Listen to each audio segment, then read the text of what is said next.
lilipat na, alis na ako sa HQ. Medyo mahina ang business ngayon. Nagsabay-sabay yung business medyo mahina. Tapos ngayon syempre nagda-dialysis na tayo. Challenging times, ika nga.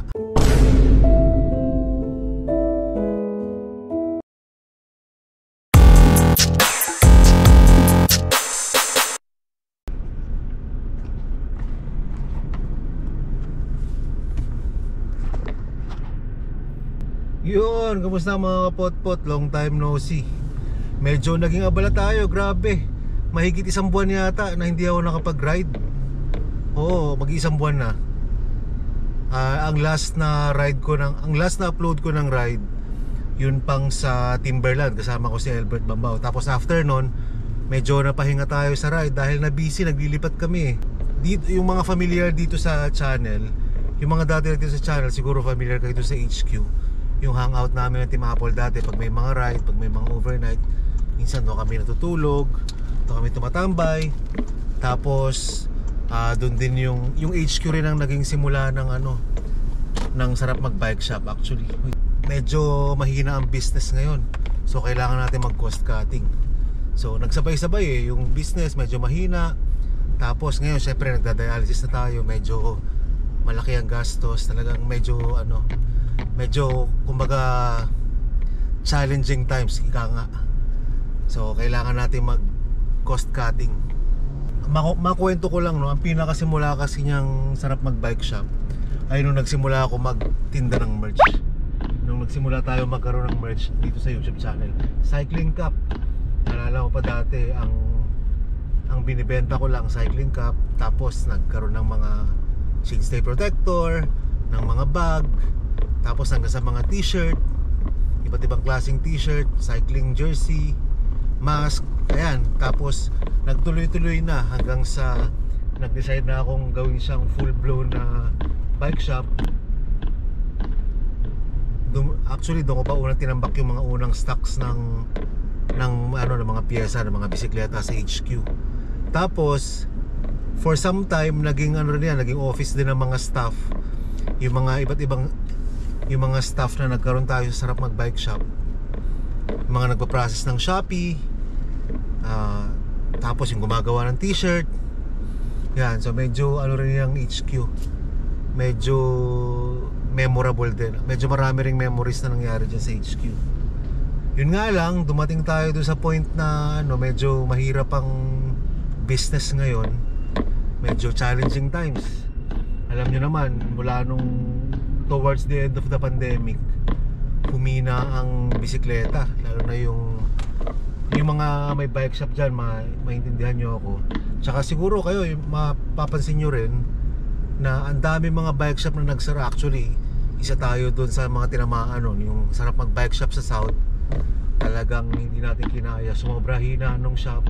Tapos ang mahal ng renta ron, so kinailangan natin siyang isara. Ngayon, another chapter na naman na medyo mahina na naman ang business. So kailangan natin mag cost cutting. Ito kasing HQ ay nirerentahan lang natin to. So sayang din yung monthly na pinang-rent natin dyan, sayang din. Biruin mo, merong bukod na monthly na binabayaran. Bukod sa rent, may kuryente yan, may internet yan, may tubig yan. Yan, tapos may homeowners yan. So kailangan nating magbawas ng cost. Mabuti na lang at nandyan ang aking ulirang mama. Meron siyang bahay dito sa Marilao na binigay niya na sa akin. Nasabay pa ito ngayon na nagda-dialysis na tayo. Medyo challenge din dahil magastos mag-dialysis. Gustuin mo yung dialysis mismo. Tapos bukod dyan, syempre yung mga gamot, yung monthly na check-up, tapos yung injection, maintenance, yan. So medyo challenging talaga. Kaya kailangan mag cost cutting. Mabuti na lang at yung aking ulirang ina ay meron siyang bahay dun sa Marilao, Bulacan na binigay niya na sa akin.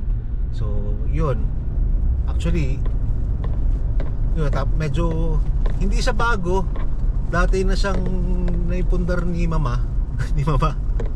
Shout out mama. Shout out sa aking nanay. Ayan, matagal niya nang naipundar yon.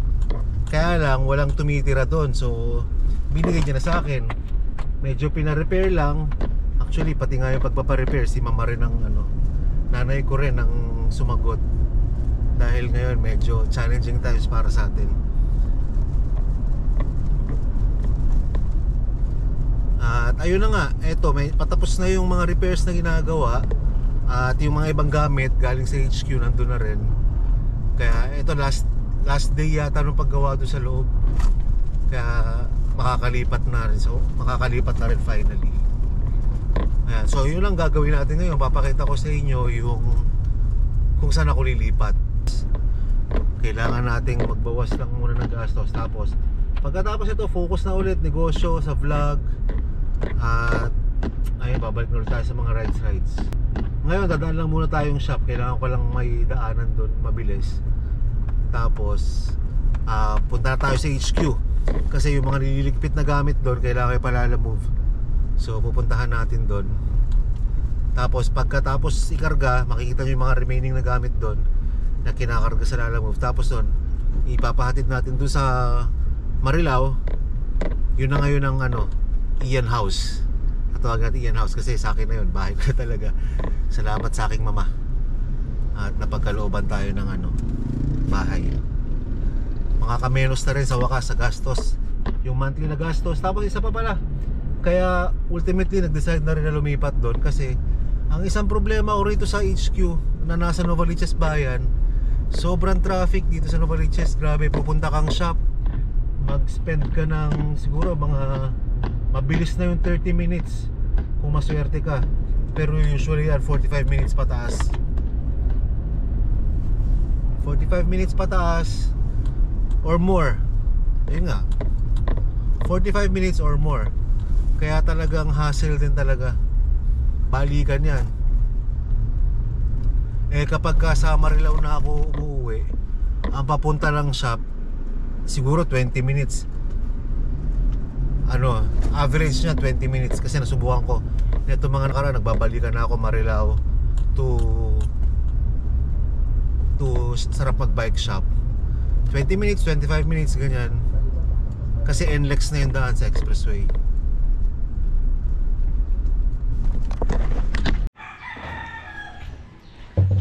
Ayun, nandito na tayo sa HQ. At si Dennis nagliligpit. Ayun yung mga gamit natin.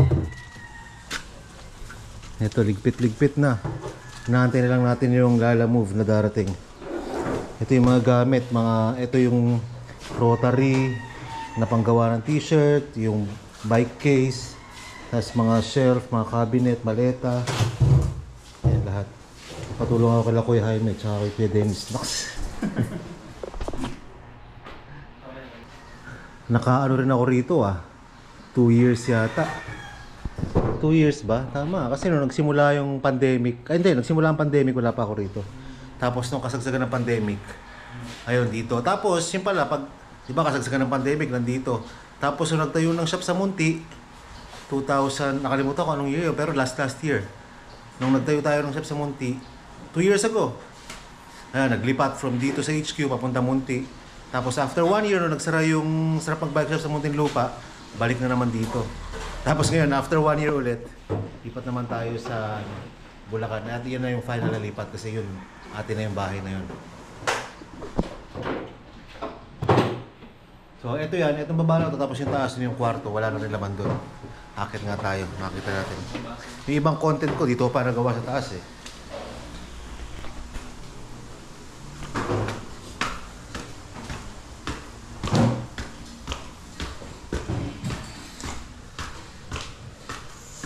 Yan,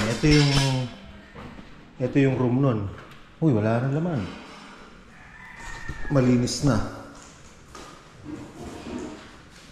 Yan, so nung andito, so ito yung naging room. Tapos yung kabila, ito yung naging warehouse ko dati. Itong room na to dati, punong-puno ng merch to nung wala pa yung sarap mag-bike shop. As in, tambak dito lahat, t-shirt, sombrero, bag, lahat ng merchandise, sa puno to. Grabe, kasagsagan ng pandemic, ang dami rito. Tapos, nung nagkaroon na ng Sarapag Bike Shop, siyempre ibang stock na punta ron. Kasi iba na iwan dito. Pero ngayon lahat nasa Sarapag Bike Shop na. Yan, bali ito na lang yung mga naiwan. Kasi iba nailipat ko na. Paunti-unti, kinakarga ko rito sa pick-up. Tapos, dinadala ko na sa Marilao. Ito lang naiwan, mga washing machine, mga anik-anik.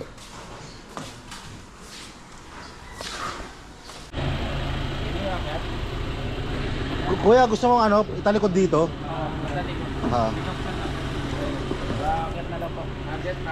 Ha. Laki. Kasya pala lahat dyan eh. Kasya na lahat dito.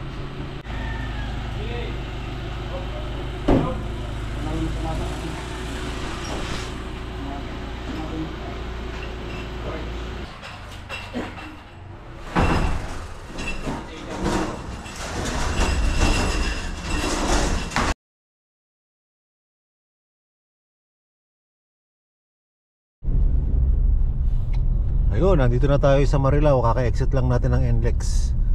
Tayo sa I Love Patubig. Malapit tayo. Pag exit ng NLEX, siguro mga 5 to 10 minutes papunta na sa bahay. Sige. Ito na tayo sa ano. Huwag mo na masyadong ano to, hindi pa malambot pa to iyan. Alin? Ito. Ayan. Ay, yes! Salamat. Ito na. Ito na yung binigay na bahay ni Mama. Ayun si Mama. Ayun si Mama. Pasok tayo, Yesh.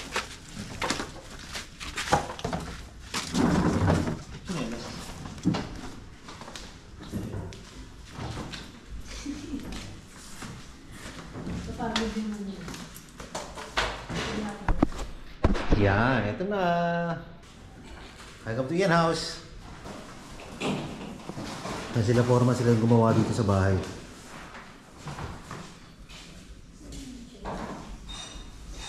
Ginamit ko yung isa para sa labas.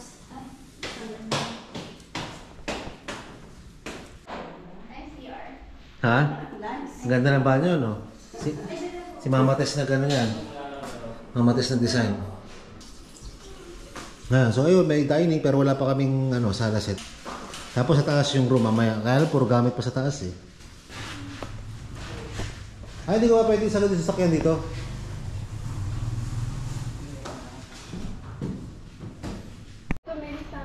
Pakita natin yung kabuuan ng bahay sa labas. So hindi pa siya tapos, pipinturahan pa to.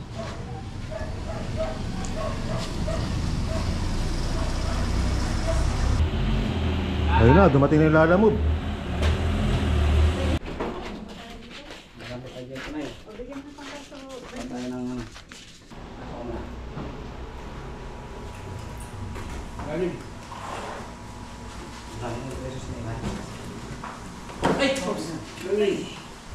Oh, yung ulo. Yung ulo, parang sumagin. Parang sumagin.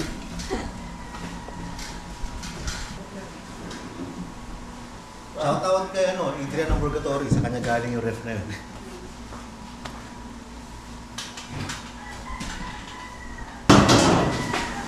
Dito na lang po.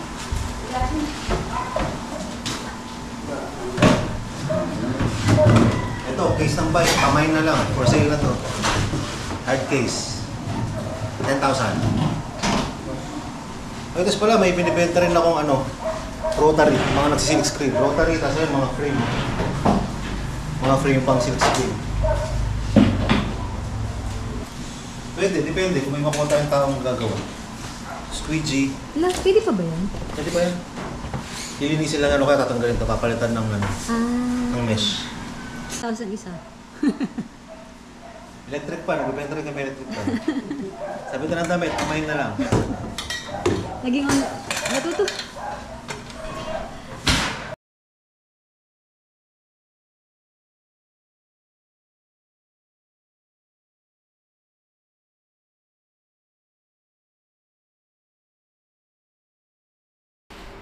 Ayun, meron tayong kapitbahay na kapot-pot dito sa Bulacan. Kanina nagpa-picture lumabas ako doon kanina. Si Leklek, tas siya rin nagpadala. Ayun, shoutout sa'yo Leklek. Ayun, medyo ayun dalang suman at puto. Thank you. Ayun na, nailipat na rin natin pati ang mga bisikleta natin. Kasama natin si Dennis. Huling hakot natin ngayong araw. Nag-post pa ako sa Facebook kanina ng huling hakot, goodbye HQ. Tapos eto, gulo-gulo pa dito sa bahay. So, medyo marami rin pa pang ayusan to. Siguro ngayon Sunday, so siguro mga 2 days, 3 days na ayusan pa to. Kita nyo, napakarami pang kalat. Kaya busy pa tayo, mag-aayos-ayos pa. So, ayan. So, dyan na natatapusin yung vlog natin. Yan yung pag-share ko sa inyo. Kasi hindi pa ako makapag-vlog. Wala pa akong content tungkol sa ride. So, nagbigay muna ako ng update para dun sa para dun sa mga naghahanap ng ride. Yan ang natin ngayon. Yan ang estado natin ngayon. Marami pang ayusin.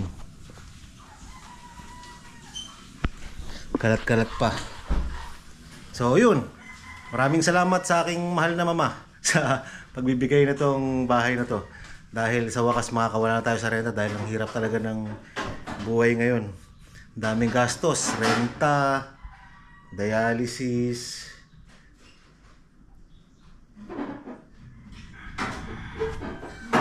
At syempre pang-araw-araw mga gamot, tapos syempre pang-araw-araw. Kaya ayan. At huwag kakalimutan kita-kits tayo sa ride. Huwag kakalimutan ng matandang kasabihan ng mga sila. Mag-comment, mag-like, mag-subscribe. Mag-comment, mag-like at mag-subscribe. Ay suswertehin. Hindi mag-skip ng ads. Basta lang yung swertehin. Hanggang sa muli.